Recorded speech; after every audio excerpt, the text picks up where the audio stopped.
আজকে আমরা এসএসসি রেজাল্টের পাশের হার নিয়ে একটু কথা বলবো। তোমাদের রেজাল্ট প্রকাশিত হচ্ছে আগামী 12ই মে সকাল 11টায়।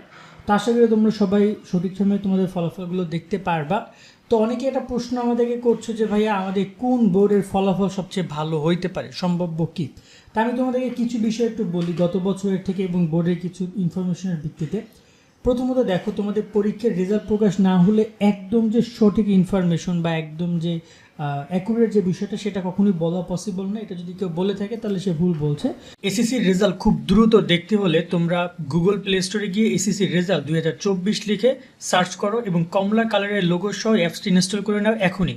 রেজাল্টের পিডিএফ বানাতে পারবা, বোর্ড ভিত্তিক রেজাল্ট দেখতে পারবা, রেজাল্টের মার্কশিট সহ এখানে তোমরা সেভ করতে পারবা। এসএমএস ফরম্যাট দেওয়া আছে, শুধুমাত্র তোমরা সিলেক্ট করে সেন্ড করবা। কলেজ ভর্তি, বোর্ড চ্যালেঞ্জ, বোর্ডের বৃত্তি সহ সকল আপডেট তোমরা এখানে পাবা।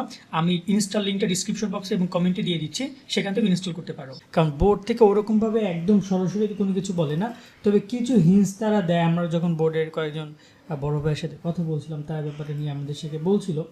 আমরা গত বছর একটা জিনিস দেখেছিলাম, গত বছর তোমাদের এসএসসি পরীক্ষায় টপ করেছিল বরিশাল বোর্ড। এবছরও বরিশাল এবং সিলেট বোর্ডে টপ করার সম্ভাবনা রয়েছে। সিলেট বোর্ড গত কয়েক বছর রেজাল্ট খারাপ করেছে, কিন্তু এবছর সিলেট বোর্ডের রেজাল্ট ভালো হতে পারে এবং তোমাদের বরিশাল বোর্ডের রেজাল্ট ভালো হতে পারে। তার সাথে এখানে যদি আমরা আরেকটা বোর্ড নিয়ে একটু কথা বলি, সেটা হচ্ছে তোমাদের রাজশাহী বোর্ড। ঢাকা বোর্ডের রেজাল্ট এবার মোটামুটি একদম অ্যাভারেজ থাকবে, অনেক ভালো থাকবে না। কেন জানো? ঢাকা বোর্ডের শিক্ষার্থীর পরিমাণ অনেক বেশি এবং ঢাকা বিশেষ করে ঢাকা মহানগর বা ঢাকা সিটির রেজাল্ট অনেক ভালো থাকে, প্রায় 90% পাস রেট থাকে। কিন্তু ঢাকার বাইরে যেমন ধরো ওপাশে ফরিদপুর, এপাশে মুন্সিগঞ্জ, তারপর গাজীপুর, তারপর নারায়ণগঞ্জ, অন্যান্য এলাকাগুলো যুক্ত হওয়ার কারণে ওদিকে রেজাল্ট একটু খারাপ হয়, যার কারণে ঢাকার অ্যাভারেজ বোর্ডের পাশেরা একটু খারাপ আসে। বাট ঢাকা সিটির কথা বললে 90 থেকে 95% বা 95% ধরে নেওয়া যে পাস রেট থাকে। তবে এই বছর চট্টগ্রাম বোর্ড বা যদি বলি দিনাজপুর বোর্ড, রাজশাহী বোর্ডের কথা তো বললাম, কুমিল্লা বোর্ড রয়েছে, এই বোর্ডগুলো, যশোর বোর্ড, এই বোর্ডগুলো রেজাল্ট অ্যাভারেজ করবে। তবে দেখো, গত বছর বা এর আগের বছর যশোর বোর্ড ভালো করেছে।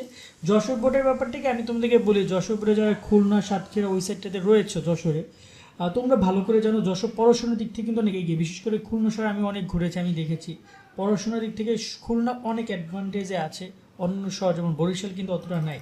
সো বরিশালের রেজাল্টটা ভালো হয় প্রতি বছর এই কারণে যে ওদের এখানে স্টুডেন্টের সংখ্যা তুলনামূলক কম, যেটা সত্য কথা। যেখানে স্টুডেন্ট কম সেখানে ঝামেলাও কম, সেখানে রেজাল্ট খারাপও কম হয়। যেখানে স্টুডেন্ট বেশি, যেমন ঢাকা বোর্ড, রেজাল্ট খারাপও একটু বেশি হবে। তবে এই বছর যশোর বোর্ডে ভালো ফলাফল করবে। যশোর বোর্ড, তোমাদের বরিশাল বোর্ড, সিলেট বোর্ড, এই রাজশাহী বোর্ডে এই বছরগুলো ভালো করবে। রাজশাহী বোর্ড নিয়ে অনেকেই বলছো রাজশাহী বোর্ডের কি রেজাল্ট খারাপ হচ্ছে, একদমই না ভাই। রাজশাহী বোর্ড কিন্তু তোমরা জানলে অবাক হবা, তোমাদের যে বাংলাদেশের টপ লেভেলের কলেজগুলো আছে বা স্কুলগুলো আছে সেখানে কিন্তু বেশিরভাগই ভালো ভালো স্কুল কলেজ রাজশাহী বোর্ডের। রাজশাহীর পড়াশোনার মানও অনেক ভালো এবং আশা করা যায় এবার রেজাল্টও তাদের ভালো হবে। তবে ময়মনসিংহ বোর্ড যদি বলি, কারিগরি বোর্ড কিন্তু সম্পূর্ণ আলাদা। বাংলাদেশের সব প্রতিষ্ঠানে কারিগরি বোর্ড এবং মাদ্রাসা বোর্ড নিয়ে কিন্তু কিছু বলা যায় না। তবে নর্মালি এই 9টা সাধারণ শিক্ষা বোর্ড থেকে কারিগরি বোর্ড এবং মাদ্রাসা বোর্ডের পাশের আর বেশি থাকবে, এটা তোমরা নিশ্চিত থাকো। কেন থাকবে বেশি সেটা নিয়ে নাই বললাম, কারণ তোমরা জানো অনেক সার্টিফিকেট এটা ওটা অনেক কেলেঙ্কারি কিন্তু এই বোর্ডগুলোর অধীনে হয়ে থাকে। বাট ওভারঅল এই বোর্ড কোয়ার্টার একদম অ্যাকুরেটলি রেজাল্ট তোমরা পাবা এবং খুব সুন্দরভাবে তোমাদের ফলাফলগুলো প্রকাশিত হবে। যখনই শিক্ষামন্ত্রী ফলাফল নিয়ে সংবাদ সম্মেলন করবে তখন আমরা তোমাদেরকে বিষয়গুলো জানাতে পারবো। বাট ওভারঅল এবার টপ করার লিস্টে আমি আবারও বলছি বরিশাল, সিলেট, তোমাদের যশোর, রাজশাহী বোর্ডগুলো থাকবে। বাকি বোর্ডগুলো ওভারঅল ভালো রেজাল্ট করবে।